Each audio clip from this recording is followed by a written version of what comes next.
Konnichiwa. My name is Hiro Asari. I work for a German company called RubyConf.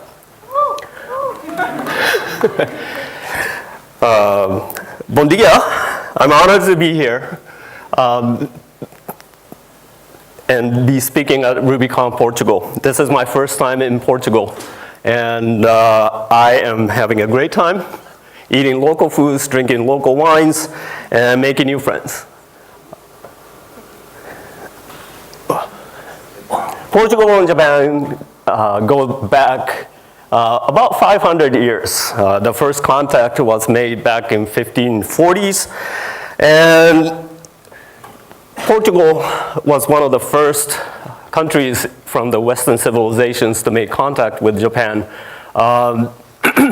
outside of Italy, I guess. They had an explorer called Marco Polo who sort of described Japangu back then. But after Italy came Portugal. And that is reflected in many of our history and the words we use in some of the things that we have every day. For instance, Portugal brought guns to Japan. Portugal brought Christianity to Japan. This is Francisco de Javier. Yes, thank you. He was a Basque man from present-day Spain who was sent to Japan on the mission from Portuguese King João III in the mid-16th century. Now, we also have many things, as I said, that are foreign concepts to Japan that are very, very similar to Portuguese words. For example, we say pan for bread. Watering tin is called joro, and I practiced this yesterday. It's joro. Is that good enough? Okay. And there's the swing. Oops. Is blanco. Balanço is the Portuguese word, as I understand it. And also, arigato, right? Thank you, comes from obrigado. It's not true. All right, I'm sorry. But growing up in Japan, especially in the southern island of Kyushu, where Nagasaki is, that's where most of the foreign trade happened in the Edo period. And that means I get to, that means I get to eat a lot of things that are unique to uniquely Portuguese origin. This thing, no, is it happening? It's not happening. All right, here we go. All right, this is the castella. I've been told that this is not something you eat in Portugal, which is very, very unsatisfying to me because I grew up sort of idolizing, oops, what happened here? Idolizing this sponge cake. And I was told yesterday that Padilla is very close to that. And I would like to have some before I leave tomorrow, if I have a chance. All right. As I said, I work for a company in Germany, Berlin, Germany, called RubyConf. And have you heard of RubyConf? Ah, great. Thank you, thank you. I have stickers, limited numbers, so come to find me after the talk or during lunch. I can give some of these stickers to you. So in order to get to the heart of this story, I would like to start with another story, which I will call RubyConf, The Origins.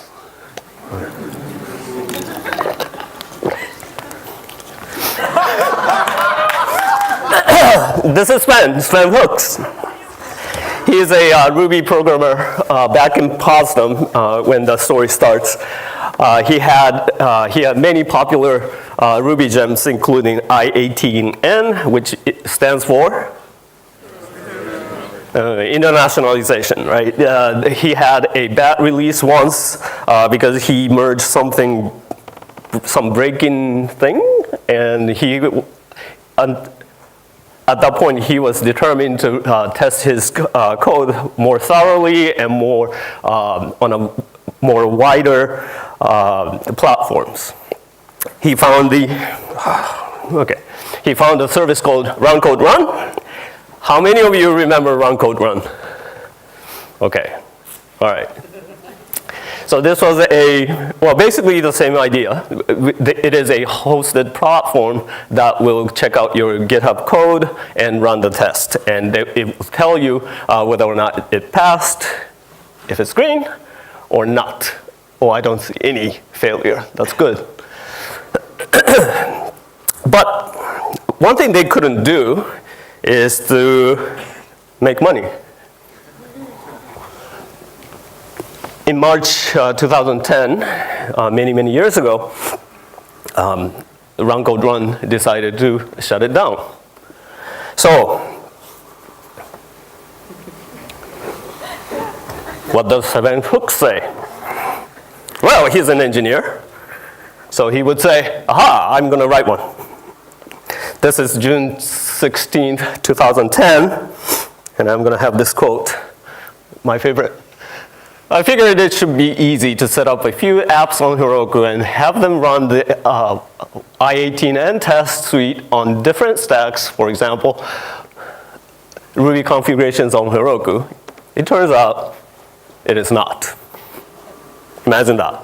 Engineer thinks it's an easy problem, goes out to do it, and it's not.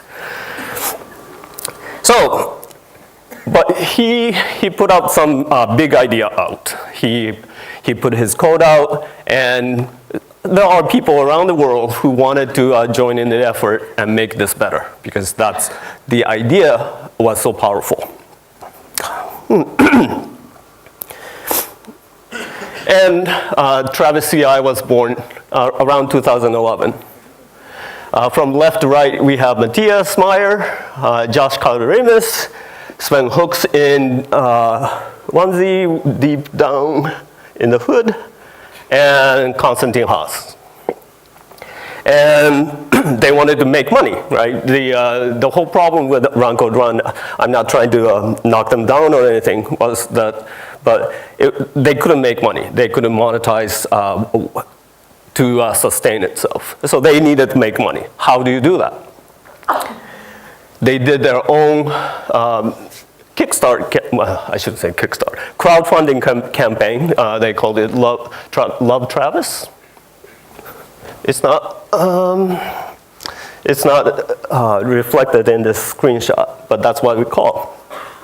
And the way to monetize it is to charge money if you want to build private repositories, right? And yes, we had success, right? Paid service was live, making money, and we were able to pay our salaries. Yes, right? The problem is that this is not the end of the story. It got popular. It's a problem because as people, more and more people use the service, we hit the limits of certain kinds. You can see in this graph, is a color contrast okay? Okay, so over time, left to right, we have 1 week, how many jobs are running on Travis CI at any point in time. This graph is about 18 months old now. When I started working on these things, you can see that the green, sorry, the teal part is the number of jobs that are running, right? So that's the happy part. And the red part is the number of jobs that are waiting to run because there is not enough computing resources to run. So the red part is sad. You will notice that the green part basically flats out right below 500, right? Because that is the limit that we had at that time. In order to add more capacity, which is the only solution that we will have in this situation, is to go through a lot of paperwork and have the hardware delivered, configured, and software installed, and so on and so on.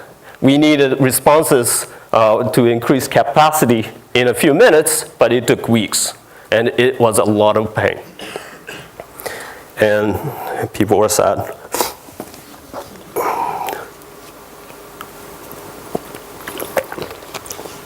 Because waiting in the red means that you're just wasting time, right? We're wasting people's time just to run the test.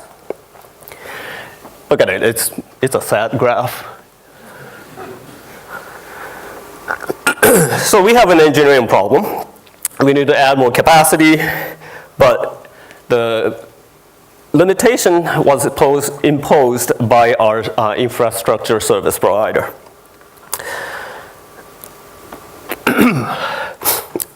In a fixed capacity platform like ours, it is a lot like a paper airplane. You can create a simple one, or you can create a complex one. But once you throw the airplane, once you let it go, there is nothing, very little you can do to change the trajectory of the aircraft, or airplane, sorry. So this comes back to the engineering part of the control. The Wright brothers had the first aircraft, but manned? Is that a word? Human-controlled aircraft in 1903. When that happened, people were flying aircraft, but they could not control the aircraft long enough to be considered a self-propelling, heavier-than-air aircraft. What they did instead, Orville and Wilbur, was to devise a control to do just that. They understood what aerodynamics was, they controlled the pitch, yaw, and roll, and they were granted a patent from the United States government. So, for our control theory part, I need to mention that for the elastic capacity platform, we chose AWS, Amazon Web Services, and this will pose a interesting question about what we can do and cannot do, and we will get back to that in a minute. And we're going to talk about control theory in general so that we can understand what kind of engineering problem we're going to face. We have a system that has input and output. And these input and output signals are measurable and quantifiable and measurable. They don't have to be of the same kind, and they don't have to be apparently related, but once you change the input, the output changes. That's the only thing we care about. We want to put something that controls the input to the system, and how do we change the input? Well, on what do we base our decision to change the input? Well, output will tell us, right? If output is close, maybe we don't have to do as much, for example. All right, so what do the controllers look like? It could be random. It's probably not very useful. or it could be mechanical. This is a mechanical thermostat that of the engine in the cars, I think. That will sit between two chambers, hot liquid and cool liquid. When the coil is exposed to the hot liquid, when the liquid gets hot enough, coil will expand and open the valve to the coolant, and coolant comes into the hot chamber and cools down the chamber. When the hot chamber cools down enough, the coil will contract and closes the valve. And it can also be a little more sophisticated thermostat that you see on houses. This is two metals that have different temperatures to change, expand and contract, and at certain temperatures the circuit will close to turn on the cooler, and at certain temperatures the circuit will break and air conditioner will turn itself off. And you can have a lot more controls like 747, but we're not going to get to that. Okay, so this is a field of engineering called control theory, as I mentioned, and it is pioneered by these two Frenchmen, Pierre-Simon Laplace on the left, and Jean-Baptiste Joseph Fourier on the right. And a common one is called PID controller, process ID controller. This is supposed to be a funny part. All right, I lied again, of course, but I'm going to get to that. What we're going to look at is the difference between the desired signal level and the actual desired signal, actual signal level.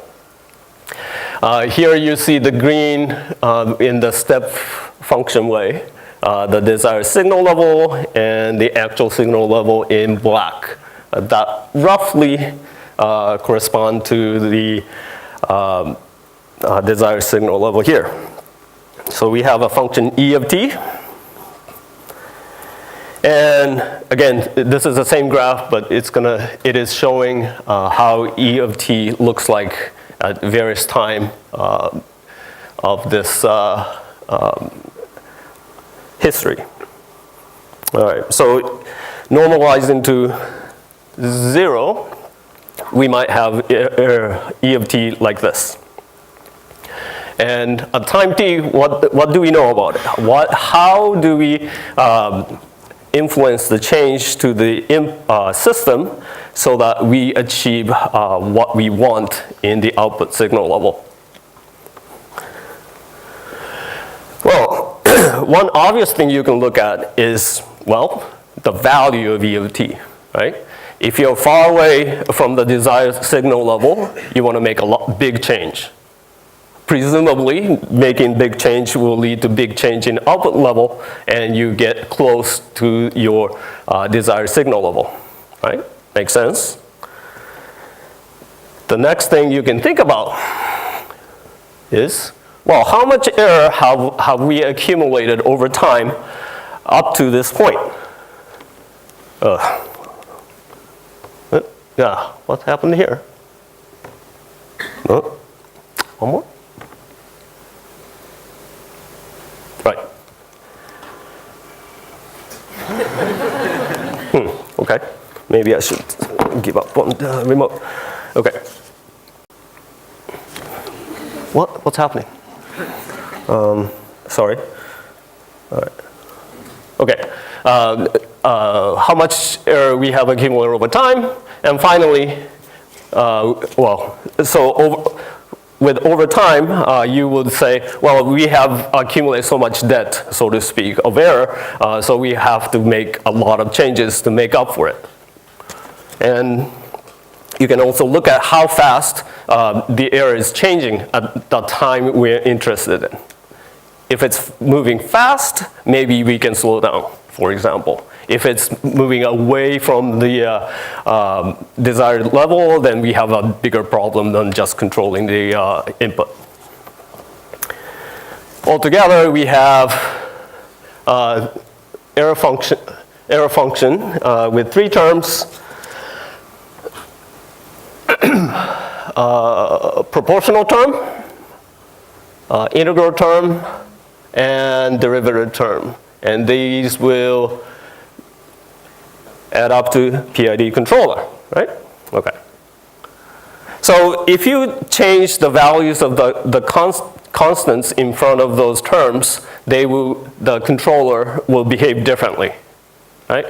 If you hold 2 of them constant and vary one of them, you can compare how the systems behave differently. This one shows one such possibility with K means proportional term. Another possibility with integral term changing, and another with the derivative term changing. And we can talk about how the controllers perform. What makes controllers good? The first criterion is faster convergence to the desired state, and the second is the stable system behavior. Looking at the old graph from earlier, just now, you can see that the K equals 0.5 has a very, very slow convergence to the desired level, which is almost like 7. T equals 7 is when K equals 0.5 is reaching that stable state. On the other hand, K equals 1.1 makes a little bit erratic changes, behaves erratically from time T equals 1 to T equals 3, but about T equals 3.5, it gets to the stable state, and maybe this is what you want. With K equals 1.6, on the other hand, if you make the coefficient big enough, the system behaves really, really badly. It oscillates from the high value of 1.6 to 0.65 or something like that to get to the stable state at T of around 10. Same can be said about K integral term as well as the derivative term. So we can talk about these theoretical models, but the real world is a lot more complex, as it turns out. Some systems are very slow to change, and there are 2 ways that this can happen. The first is lag. The gradual changes to the system that will, to the input, to the output level that is in response to the change in input signal. The change happens immediately, but it's slow, and the full potential of that change doesn't take until some later time. Okay, here you see the wooden stove. When you put in wood to boil the water in the watering can, it takes time for the wood to start burning and make the stove a little hotter, and then make the watering pots hotter, and then finally water gets hotter. Right? The change happens immediately, but it's going to take time. There's also delay. There is a time difference between the change in system, input signal, and the output signal to start changing. Here you can see the water hose. When you open the faucet, it's going to take time for water to travel through the watering pipe hose and the water to come out. That's a delay. The difference is a little subtle, but you can see this in a minute. So what does it tell us about Travis? our service. Remember this graph, the SAT graph with fixed capacity. And it is going to tell us, well, what can we do? What kind of system do we have, and how we can solve this problem. As I mentioned before, we are using AWS for this purpose. And there are a few things to remember about this service. One, scaling policy is based on a few things, right? The first, you can ask metrics how different, what the metrics to trigger a change in capacity. You can schedule change in capacity if you know ahead of time when the additional capacity is needed or excess capacity is no longer needed. You can also look at Amazon Simple Queue service to influence the change in capacity. Notice that none of it really matches what we want, right? And there is no way for, that's the next one. And based on the triggers for the auto scaling group, we can make changes to the capacity. It can change by a fixed amount. We can set it to the exact capacity. Well, maybe you can say, well, 0 or 1 based on the time of the year, for example. Or you can change the capacity in relation to the current capacity level. Notice that none of them really corresponds to what we talked about. The value, the difference between the desired level and the desired capacity level and the current demand, right? So this is a kind of a mismatch between what we know to work and what we have because we chose Amazon as a service provider. Currently, we use the metrics and changing capacity, which means that when we know that there is a bigger demand than we can handle, we will add more capacity by some certain amount. So let's look at what it might look like. Okay, I can't remember what this what day this graph was taken, but the general picture is the same. We have teal part on the bottom that is increasing over time, and gradually the red decreases, so to speak. We see the delays here, and we see lags. Because when you add more capacity, it takes time for the new capacity to accept new jobs. This can be very, very problematic in some ways. Here we have, let's see, threshold to trigger the changing capacity at, I think it's like 48, around 48. And on the bottom green graph shows the headroom, which is the capacity versus minus the current number of jobs running at the time. And you can see on top, the blue is the capacity level changing over time. We start noticing that there is excess capacity at point 1, and we start decreasing the capacity, and then we did it too much. So we're going to add more capacity, and then, oh, there's enough dip in the capacity level here, so we're going to start decreasing the capacity again, but there is a big surge in demand at point 4, and we start adding more capacity, but by that time, it's too late. And we would have a bad situation still. Not as bad as before, but with headroom of about 40, we have this slightly better, but still sad graph. So how do we make changes? How do we improve this? One obvious way is to put bigger headroom. Basically, we're going to throw money at it, basically. Right?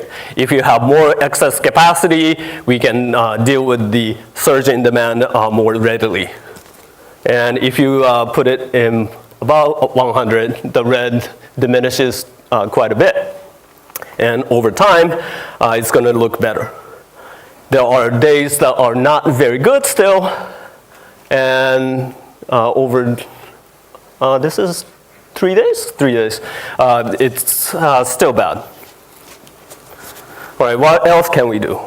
We can devise a system so that the delays are shorter. Some of you might recognize this airport. It takes about 20 minutes for the new capacity to come online and accept new jobs. And this is the point where I think the best win happens, but for various reasons we have not been able to cut the time short. It's technical details that are not quite relevant to this talk. Well, what else can we do? One thing about Amazon's changing capacity trigger is that you cannot mix and match. You cannot say, at this time of the day, do this, and at this time later in the, when metrics looks like this, do this. You can't do that. And what we can do, I guess, is to use API to trigger the scheduled increase based on some prediction based on the historical data. Monday at 9 o'clock UTC, let's say, we have a expected demand, so we are going to allocate more resources ahead of time. Maybe we can do that. There are many others that we haven't considered. So the problem is still ongoing in some ways, and we have sort of shifted gears to have more on-demand computing capacity aside from AWS for certain types of builds, and the problem is not as manifest as it used to be, but the problem, that is the delay in start of the your build still exists. So we looked at the general problem in Strava CI, the choices that we made about the platform that gives us constraints, and also the search for the solution. Maybe you can look at the problems that you have in different angles because you know more about the general engineering principles, and you can talk about what knowledge that are out there you can leverage to solve your engineering problem. All right, so that's the end of this talk. Thank you very much. As I said,